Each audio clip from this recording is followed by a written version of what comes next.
আজ ভারতের বাংলা নববর্ষ উদযাপন করেছেন দেশটির বাঙালি সম্প্রদায়। বিশেষ করে বাংলা ভাষার রাজ্য পশ্চিমবঙ্গে নানা আয়োজনে বাঙালি পালন করছেন দিনটি।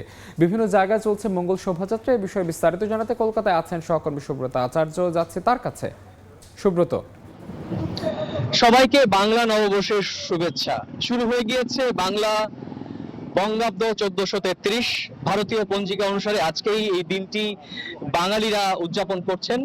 আপনারা জানেন যে বাঙালি অধ্যুষিত পশ্চিমবঙ্গ ছাড়াও আসাম, ত্রিপুরা, মিজোরাম সহ এই আশেপাশে যে রাজ্যগুলো রয়েছে সেই সবগুলো রাজ্যতেই কম বেশি আজকে এই বাঙালির একেবারে বছরের প্রথম যে উৎসব সেই বর্ষবরণ উৎসব শুরু হয়ে গিয়েছে। আমার পেছনে আমি দেখাতে বলবো যে দক্ষিণ কলকাতার যাদবপুরের গাঙ্গুলি বাগান থেকে এই ঐতিহ্যবাহী মঙ্গল শোভাযাত্রা ইতিমধ্যেই শুরু হয়ে গিয়েছে। আপনারা জানেন যে ঢাকা বিশ্ববিদ্যালয় চারুকলা অনুষদের কয়েকজন শিক্ষক এবং শিল্পী তারা 2017 সালে এই দক্ষিণ কলকাতার গাঙ্গুলি বাগানে এই মঙ্গল শোভাযাত্রার ব্যবস্থাপনার সহযোগিতা করেছিলেন এবং তারপর থেকেই ঢাকা বিশ্ববিদ্যালয়ের রীতি মেনে ঠিক যেভাবে ঢাকা বিশ্ববিদ্যালয় চারুকলা অনুষদ থেকে যেভাবে শাহবাগের মোড় পর্যন্ত আমরা দেখি মঙ্গল শোভাযাত্রা এগিয়ে যেতে, যেটি চলতি বছর বৈশাখী শোভাযাত্রা হিসেবে উদযাপিত হচ্ছে, সেই একই রকম ভাবে মঙ্গল শোভাযাত্রা কিন্তু আমরা দেখেছি যে গাঙ্গুলি বাগানের থেকে প্রতি বছরের প্রথম দিন আমরা এই গাঙ্গুলি বাগান থেকে বাঙালির সেরা উৎসব ঐতিহ্য পালনের প্রথম দিন এই বর্ষবরণের উৎসব শুরু হয়েছে। এই গাঙ্গুলি বাগান থেকে শুরু হওয়া মঙ্গল শোভাযাত্রা যাবে যাদবপুরের সুকান্ত সেতু পর্যন্ত এবং সেখানে কিন্তু হাজার হাজার বাঙালি তারা কিন্তু পায়ে পা মেলাচ্ছেন। আমরা দেখেছি স্টুডেন্ট ছাত্রীরাও এখানে রয়েছেন এবং পশ্চিমবঙ্গের বিভিন্ন জেলার একেবারে সংস্কৃতি ঐতিহ্যকে কিন্তু এখানে তুলে আনা হয়েছে। একই সঙ্গে বাঙালি যেখানে সেখানে প্রতিবাদের ভাষা, সেখানে সক্রিয়তা দেখা যাচ্ছে। আপনি জানেন যে দেশ জুড়ে দেশের পশ্চিমবঙ্গ ছাড়াও 12টি রাজ্যে এসআইআর চলছে এবং এসআইআর এর কারণে বহু নাগরিক বেনাগরিক হয়েছে। সেই বেনাগরিক হয়ে যাওয়ার যে প্রতিবাদ, সেই প্রতিবাদের শুরু কিন্তু আমরা দেখেছি যে এখানে মোটিভের মধ্য দিয়ে, রক্ত দিয়ে কেনা মাটি, কাগজ দিয়ে নয়, আমরা দেখতে পাচ্ছি সেই মোটিভ এখানে দেশের নাগরিক হয়েও যে বেনাগরিক হয়ে যাওয়ার যন্ত্রণা, তারই প্রতিবাদে কিন্তু আমরা দেখেছি যে এখানে মোটিভ দেওয়া হয়েছে।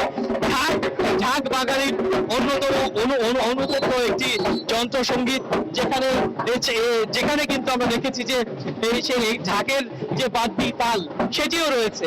আর একই রকম ভাবে প্রত্যেক বাঙালির যে প্রত্যেক অনুষঙ্গ, সেই অনুষঙ্গ যে এই যে ঘোর নাচ, সেই ঘোর নাচ সেখানেও কিন্তু এই সকাল থেকে আমরা দেখেছি যে সকাল 8টা থেকে যখন প্রস্তুতি শুরু হয় তখন আমরা দেখেছি এরকম ভাবে নেচে গেয়ে বাঙালির এই সেরা উৎসবের যে সূচনা, সেই সূচনা। আপনি জানে রাখি যে 2017 সালে এই বাঙালির সেরা বর্ষবরণের উৎসব, এই মঙ্গল শোভাযাত্রা বর্ষবরণের উৎসব কলকাতা থেকে শুরু হলেও কলকাতার বিভিন্ন এলাকা যেমন পার্ক স্ট্রিটেও কিন্তু আমরা দেখেছি ভাষা এবং চেতনা সমিতির পক্ষ থেকে করা হয়েছে।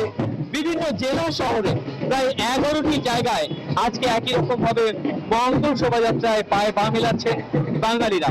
আর আজকে যখন আমি এই মঙ্গল শোভাযাত্রা শুরু হয় তখন অনেকের সঙ্গে কথা বলি, তারা প্রত্যেকেই বলছে যে সাম্রাজ্যবাদের, গোটা পৃথিবী জুড়ে সাম্রাজ্যবাদের যে ছায়া, বিশেষ করে ইরান এবং গাজার উপর যে ইসরায়েল এবং মার্কিন যুক্তরাষ্ট্রের যে অত্যাচার, সেই অত্যাচার কিন্তু তারই কিন্তু প্রতিবাদ হিসেবে আজকে বাঙালিরা সবাই একেবারে সমস্বরে উচ্চারণ করছেন যে হানাহানি নয়, যুদ্ধ নয়, শান্তি চাই। আর এই বাঙালির বার্তা কিন্তু সারা পৃথিবীতে ছড়িয়ে দেওয়ার জন্য আজকে এই মঙ্গল শোভাযাত্রায় পায়ে পা মেলাচ্ছেন হাজার হাজার বাঙালি। তো এই ছিল আমার কাছে দক্ষিণ কলকাতার গাঙ্গুলি বাগান থেকে মঙ্গল শোভাযাত্রার আমার কাছে থাকা সবশেষ তথ্য। পশ্চিমবঙ্গের বাঙালি সম্প্রদায় তারা পালন করছেন মঙ্গল শোভাযাত্রা। সেখানকার সে খবর জানাচ্ছিলেন আমাদের সহকর্মী সুব্রত আচার্য।